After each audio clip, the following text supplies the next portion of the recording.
размачиваем гранулы.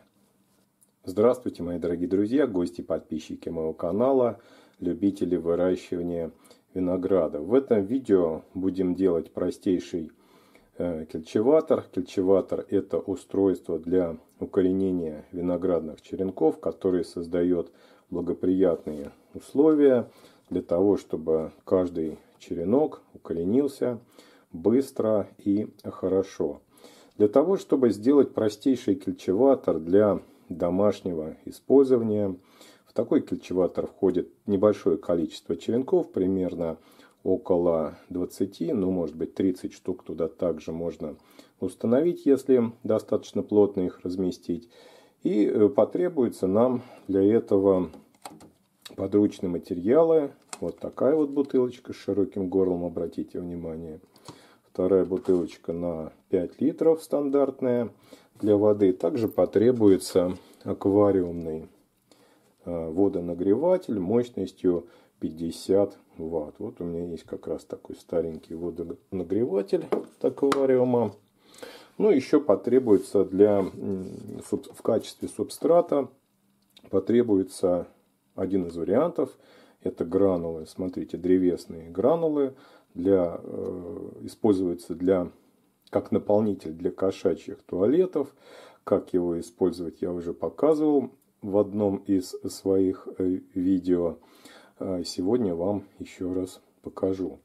Ну и давайте постепенно начнем изготавливать простейший кельчеватор. Начнем, пожалуй, вот с этой большой бутылки. Я возьму для начала маркер и отмечу примерно линию обреза. Я думаю, что вот так вот я обрежу эту бутылочку.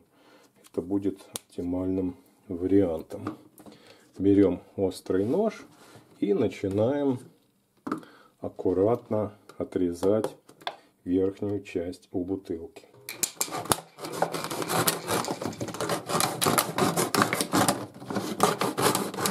Отрезал верхнюю часть, она нам больше не нужна. Это будет емкость, в которой будет у нас находиться черенки винограда. Теперь нам надо сделать такое устройство, которое бы подогревало, то есть создавало температурный режим в районе 25-26 градусов. Для этого нам потребуется еще вот одна вот такая бутылочка. Но здесь нужно сделать отверстие в пробке, в крышке. Я буду использовать специальное вот такое сверло.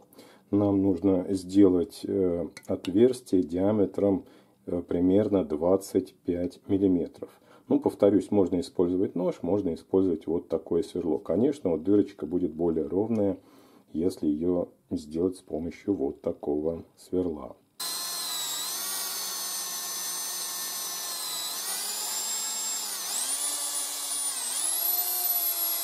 Итак, получилось у меня вот такое отверстие. Теперь сюда нужно поместить водонагреватель.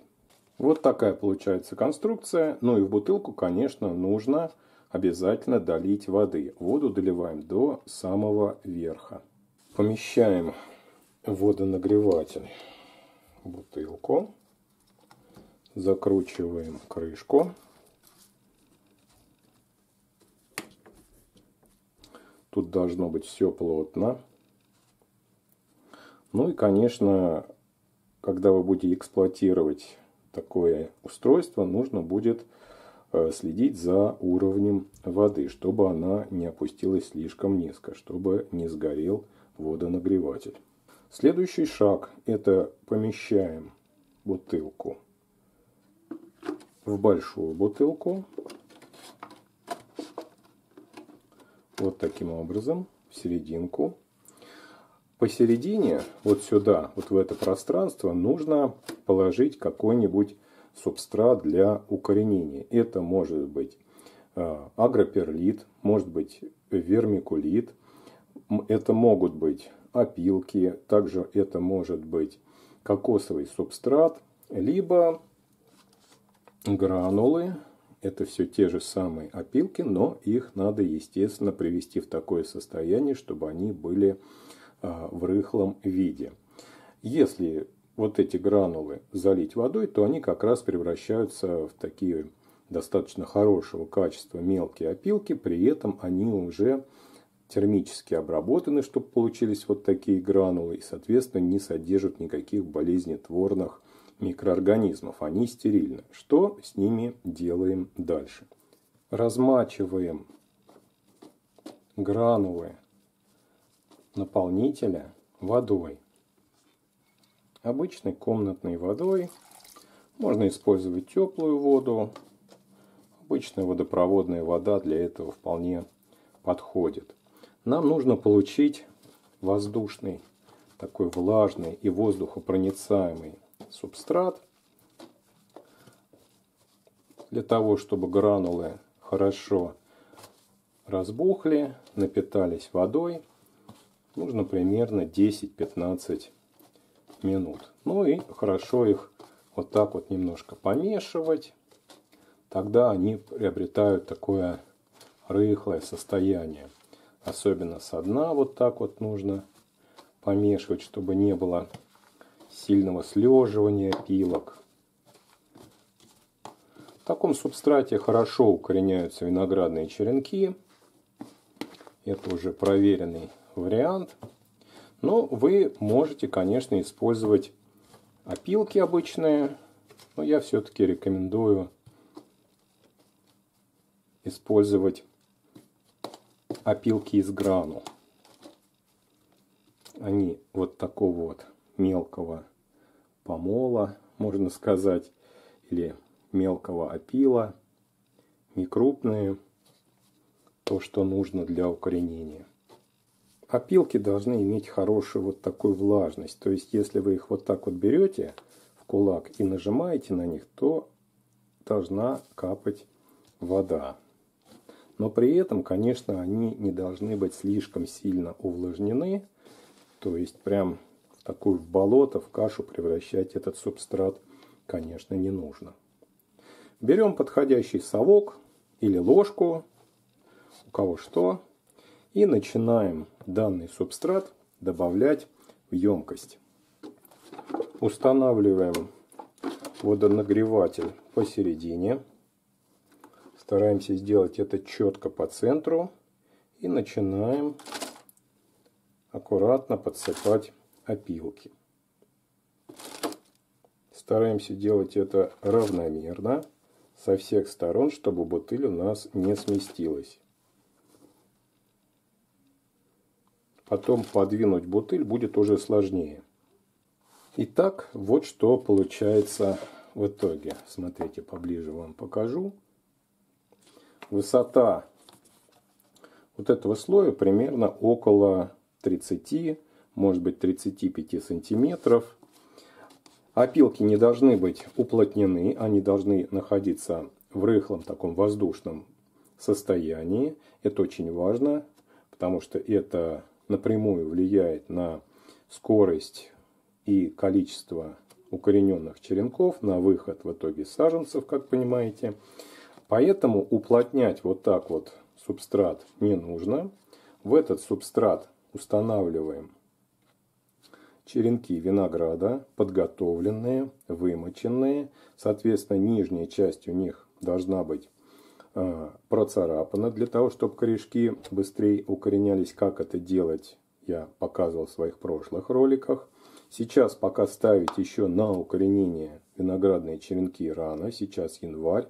Ну, если только вы хотите потренироваться, если у вас есть свои черенки винограда, то можете, конечно, заняться этим и пораньше, испытать такой кельчеватор. Ну и самое главное, нужно, естественно, выставить на водонагревателе температуру в 25 градусов. Здесь есть термодатчик, вот видите. И включить в сеть.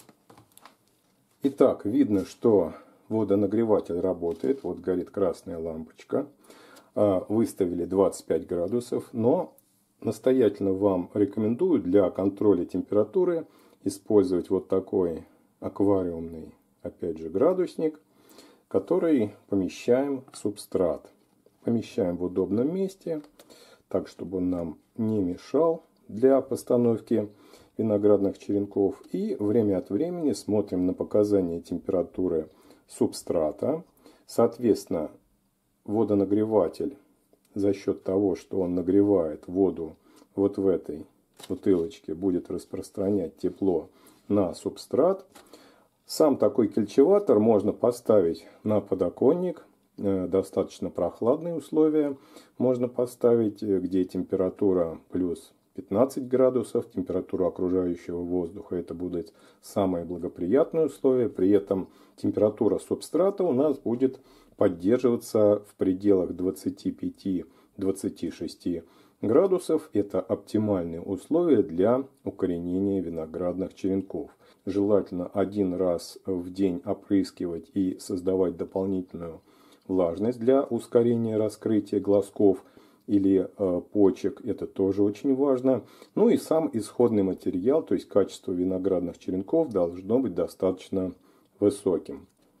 В следующих своих видео, которые я буду снимать уже во время постановки виноградных черенков на укоренение, а это в конце февраля, я обязательно покажу вам работу данного кельчеватора уже непосредственно с установленными черенками винограда. Посмотрим, как он себя покажет, проявит. Ну, я надеюсь, что все будет хорошо. Так или иначе, встретимся в следующих видео. Всем большое спасибо за просмотр. Хороших вам урожаев.